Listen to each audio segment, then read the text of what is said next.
Hello everyone. Arsenal have just suffered another bitter defeat, this time against Aston Villa. Every year they usually start slipping near the end of the season, which is a bit late, so this year they decided to time it right on Christmas for a change. Their fans must be very worried right now, but I don't think there's anything to panic about yet. First, we have to talk about their recent run of form. Although they've still had some good games, the draw and the loss against Chelsea and Aston Villa were heavy blows to their position at the top. With those 5 points dropped, they're now only 2 points above Man City and 3 above Villa. Let's talk about the latest match against Aston Villa. This was actually a game where Arsenal started reasonably well. They and Villa played a fairly balanced first half, though I'd still say Villa were slightly better. In this match, Arsenal were the favorites, so let's look at how they pressed to gain early control. Their first pressing line consisted of Merino and Saka. Merino drifted to the left, always blocking the goalkeeper's passing lane on that side, presumably to force him to play to the opposite flank. Meanwhile, Saka on the right marked the center back. At the same time, Rice tightly marked Villa's double pivot. And with Arsenal being such a strong pressing side, it was no surprise that this approach worked in the early phases. Watching it live, I thought, looks like this game will be fine. But Villa knew how to bypass that pressure. Honestly, Arsenal's pressing intensity in this match wasn't fast or aggressive enough to unsettle Villa's first line, and Villa were extremely confident, technically sharp, turning well under pressure. Once they ensured they wouldn't lose the ball near their goalkeeper, their two wide players, Morgan Rogers and John McGinn, became the key outlets. They constantly found pockets of space in midfield, either dropping deeper to help progress the ball or drifting inside to join Watkins as a front trio to receive long balls. The reason is pretty clear, right?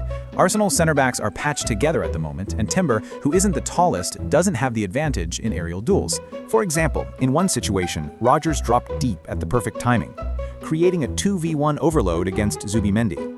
Eze positioned himself poorly, leaving Zubimendi unable to cover both options, because 2 against 1 is impossible.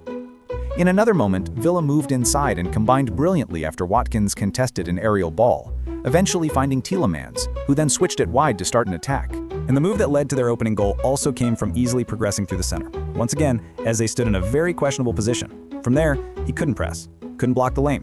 McGinn received far too easily on the half-turn and combined quickly to release the ball wide. I've always liked Eze as a player, but this match he made a lot of mistakes. To be fair, Villa's central combinations were extremely confident, even against the league leaders. Their 1-2s weren't perfect, there were errors, even big ones that led to turnovers, but they also had many crisp, decisive sequences. You could feel Arsenal being caught off guard by these exchanges. There's no stat that fully captures that feeling, but Villa completing 10 successful dribbles, basically 1 successful take-on every 10 minutes, is very impressive, especially considering they had only 47.3% possession. Meanwhile, Arsenal, the team that usually dominates the ball with higher quality players, only had 6. Arsenal only truly woke up after conceding.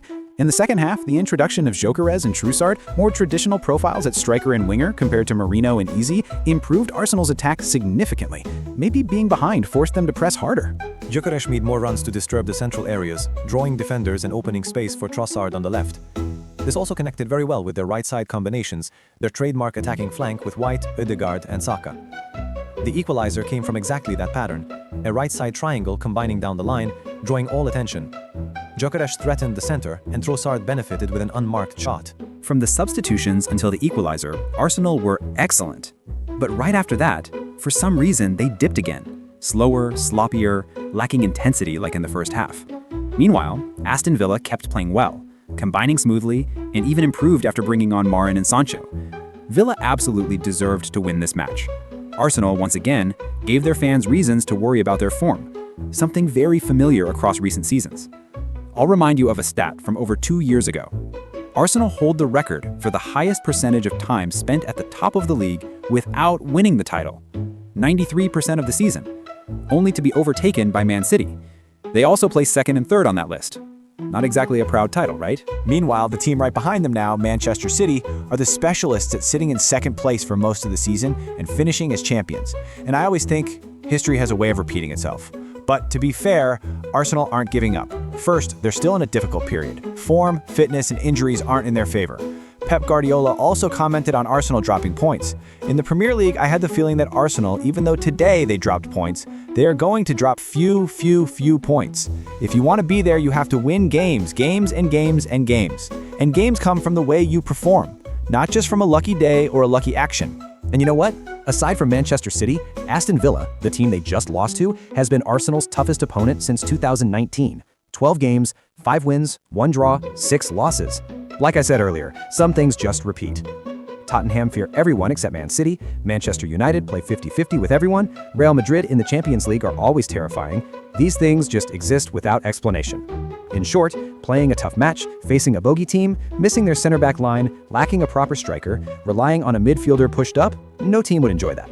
Second, even if Arsenal dip in form early this year, it's less worrying. This season, every team is shaky. Man City aren't at their scariest yet, Liverpool are inconsistent, Chelsea are hit or miss, and Aston Villa and Crystal Palace still have long-term question marks. So despite this not-so-great run, just not great, not disastrous, Arsenal still have plenty of hope and haven't been overtaken immediately. In short, Arsenal fans should stay optimistic a bit. Believe it? If you do, leave a comment. For now, that's it. See you in the next video.